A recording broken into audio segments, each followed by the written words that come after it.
नालायक बेटा।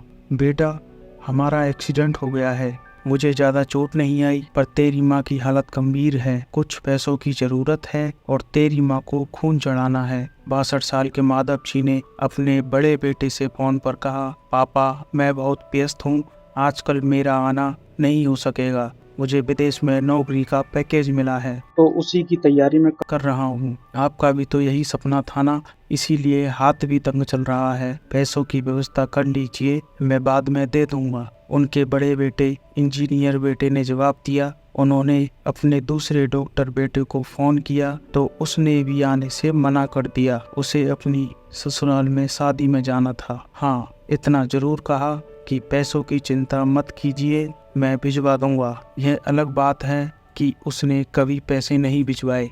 उन्होंने बहुत मायूसी से फोन रख दिया। अब उस नालायक को फोन करके क्या फायदा, जब ये दो लायक बेटे कुछ नहीं कर रहे तो वो नालायक क्या कर लेगा। उन्होंने सोचा और बोझिल कदमों से अस्पताल में पत्नी के पास पहुंचे और कुर्सी पर ढेर हो गए। पुरानी बातें याद आने लगी। माधव राय जी स्कूल में शिक्षक थे। उनके 3 बेटे और 1 बेटी थी। बड़ा इंजीनियर और मझला डॉक्टर था। दोनों की शादी बड़े घराने में हुई थी। दोनों अपनी पत्नियों के साथ अलग अलग शहरों में रहते थे। बेटी की शादी भी उन्होंने खूब धूमधाम से की थी। सबसे छोटा बेटा पढ़ाई में ध्यान नहीं लगा पाया था। 11वीं के बाद उसने पढ़ाई छोड़ दी और घर में ही रहने लगा। कहता था, मुझे नौकरी नहीं करनी, अपने माता पिता की सेवा करनी है। पर मास्टर साहब उससे बहुत नाराज थे। उन्होंने उसका नाम नालायक रख दिया। दोनों बड़े भाई पिता के आज्ञाकारी थे, पर वह गलत बात पर उनसे भी बहस कर बैठता था। इसलिए माधव जी उसे पसंद नहीं करते थे। जब माधव जी रिटायर हुए तो जमा पूंजी कुछ भी नहीं थी। सारी बचत दोनों बच्चों की उच्च शिक्षा और बेटे की शादी में खर्च हो गई थी।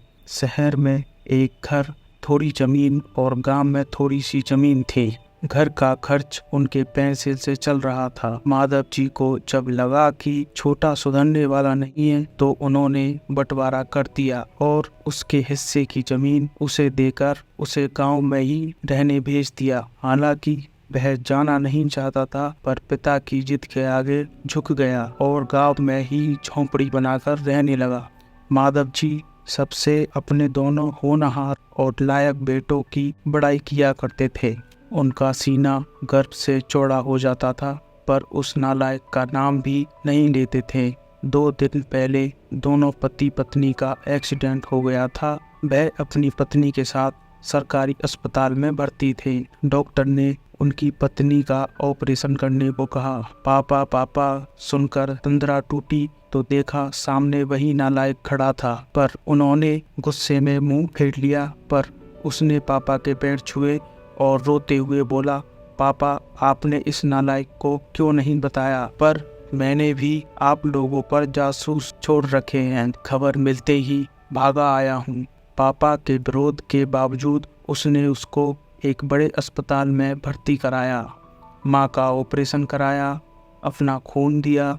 दिन रात उनकी सेवा में लगा रहता कि एक दिन वह गायब हो गया। वह उसके बारे में फिर बुरा सोचने लगे थे कि तीसरे दिन वह वापस आ गया। महीने भर में ही माँ एकदम भली चंगी हो गई। वह अस्पताल से छुट्टी लेकर उन लोगों को घर ले आया। माधव जी के पूछने पर बता दिया कि खैराती अस्पताल था, पैसे नहीं लगे हैं। घर में नौकरानी थी। वह उन लोगों को छोड़कर वापस गांव चला गया। धीरे धीरे सब कुछ सामान्य हो गया। एक दिन यूं ही उनके मन में आया कि उस नालायक की खबर ली जाए। दोनों जब गांव के खेत पर पहुंचे तो झोंपड़ी में ताला देखकर चौंके। उनके खेत में काम कर रहे आदमी से पूछा तो उसने कहा, यह खेत अब मेरे हैं क्या? पर यह खेत तो उन्हें बहुत आश्चर्य हुआ। हाँ, उसकी माँ की तबीयत बहुत खराब थी, उसके पास पैसे नहीं थे, तो उसने अपने सारे खेत बेच दिए। वह रोजी रोटी की तलाश में दूसरे शहर चला गया है। बस यह झोपड़ी उसके पास रह गई है। यह रही उसकी चाबी। उस आदमी ने कहा। वह झोपड़ी में दाखिल हुए तो पर बस उस नालायक की याद आ गई। टेबल पर पड़ा लिफाफा खोलकर देखा तो उसमें रखा अस्पताल का 9 लाख का बिल उनको मुंह चढ़ाने लगा। उन्होंने अपनी पत्नी से कहा, जानकी, तुम्हारा बेटा नालायक तो था ही, झूठा भी है। अचानक उनकी आंखों से आंसू गिरने लगे और वह जोर से चिल्लाए, तू कहाँ चला गया नालायक, अपने पापा को छोड़कर। एक बार वापस आ जा, फिर मैं तुझे कहीं नहीं जाने दूंगा। उनकी पत्नी के आंसू भी बहे जा रहे थे और माधव जी को इंतजार था अपने नालायक बेटे को अपने गले से लगाने का। सचमुच बहुत नालायक था। यह कहानी पढ़कर आंखें नम हुई तो समझो हमारे अंदर भी एक नालायक है। बेटा हो तो ऐसा।